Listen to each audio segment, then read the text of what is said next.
currently, with the planetary magnetic shifts combined with the Capricornian alchemy of fermentation, many of us are having intense ascension symptoms while we are undergoing stages of spiritual activation.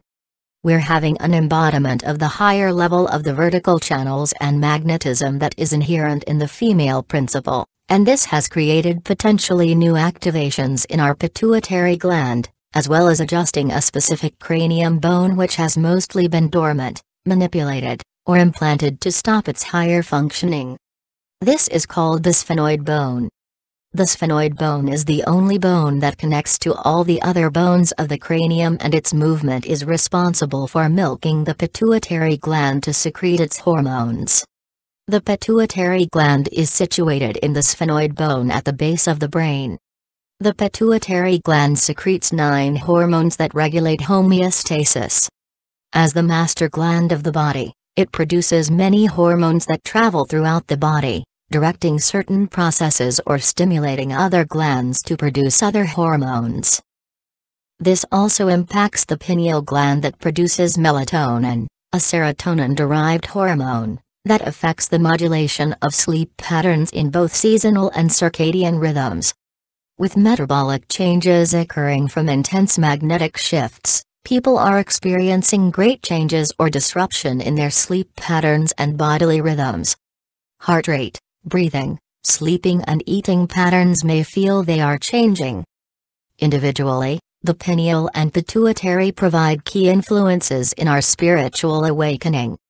To become awakened into sacred union or hierogamy, the sphenoid activates these 2 individual glands to merge their energies in the brain and alchemically produce a new hormonal substance. The merging of these glandular energies allows the cosmic heart energies from the Godhead to be transmitted into the pineal gland, which communicates to the pituitary, in order to merge with the physical earthly energies that the master gland regulates. The activation potential in the human body is coming online with the pituitary gland's higher functioning, which impacts the sphenoid bone's alignment in our skull, which acts as the housing for the pituitary gland. This area of our skull is a cosmic resonator of the unified consciousness of Christ or oneness.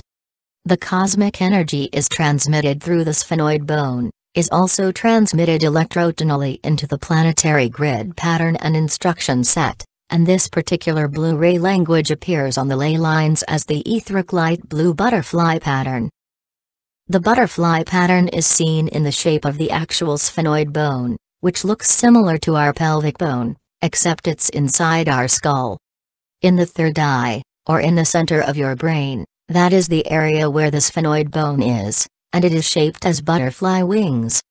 This bone and this area of the inner skull is a receptor and receiver for cosmic energy.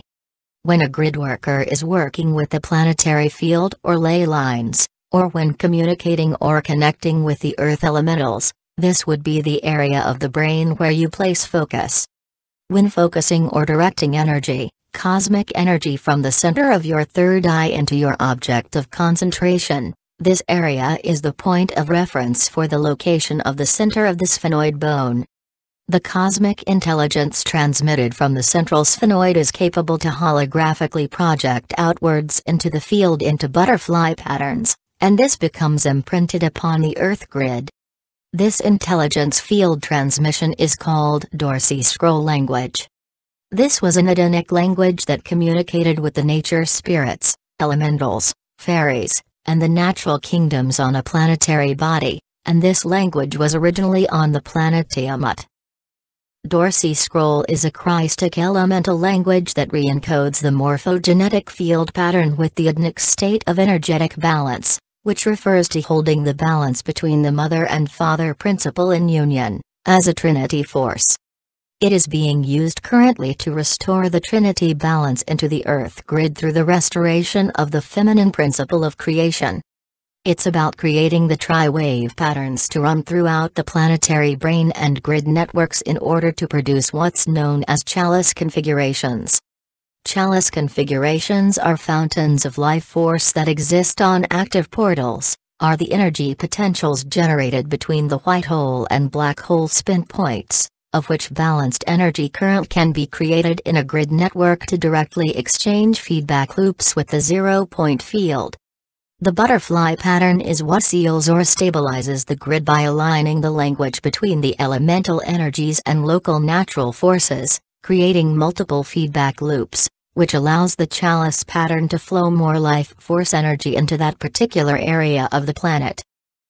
The chalice configurations in larger centralized planetary networks are also called diamond hearts. They are the central heart hubs that circulate life force into many different tributaries in the grid and run different frequency currents into specific areas. The diamond hearts in the Earth grid network prior to reptilian invasion timelines, used to emanate life-giving pranic and spiritual energetic force into the human collective consciousness fields, nourishing all life forms on the planet, and were a source of free and abundant energy. Gradually, through the planetary hosting changes, the diamond hearts and chalice configuration are systematically being reprogrammed into the planetary grid networks, to be able to transmit cosmic divine mother frequencies back into our planet and human bodies. As a Christic being, with an activated sphenoid, we're able to transmit cosmic energy directly from our sphenoid, and that particular aspect of the higher pituitary gland function which is unifying with our brain hemispheric processes, and that connects our pineal and pituitary glands into unified functioning. When our pituitary and pineal glands unify their higher hormonal functions, it generates a brain and consciousness elixir. Crystal waters is also known in the Eastern philosophy as amrita, and is a fluid that can flow from the pineal gland and pituitary gland when in correct relationship in the brain, in deep states of activated kundalini or meditation. With the fully activated sphenoid, we have a crystal palace located in our brain space, and this performs this consciousness function, which potentially helps to reset the elemental patterns of the Earth grid in the Earth brain from the projections made from our own brain. At this level of heightened consciousness, it is possible to project the patterns of perfection from our own brain into the Earth brain. The small amount of Araphim on the Earth currently, as well as Christic people on the Christos mission, are able to perform this service of creating unity fields for the Earth. The sphenoid is the highest link in the skull, as it is the keystone. This area in the skull is referred to as the Holy of Holies in the structure of God's temple. Our entire body is made in certain mathematical proportions which emulate the architectural pattern of the crystal cathedral or crystal palace. And within the body's mathematical alignment, the sphenoid would be considered the Holy of Holies, the most sacred space. It's where the Holy Spirit, the cosmic intelligence of the Godhead, is directed from the Holy of Holies, and through that particular pattern that is infused with the bright illumination of the God Source, it configures into this butterfly pattern, like the shape of our own sphenoid. I hope this is helpful to connect the dots as some of us are undergoing another intense integration phase with many metabolic changes impacting the physical body. Take good care and be well. Love, Lisa.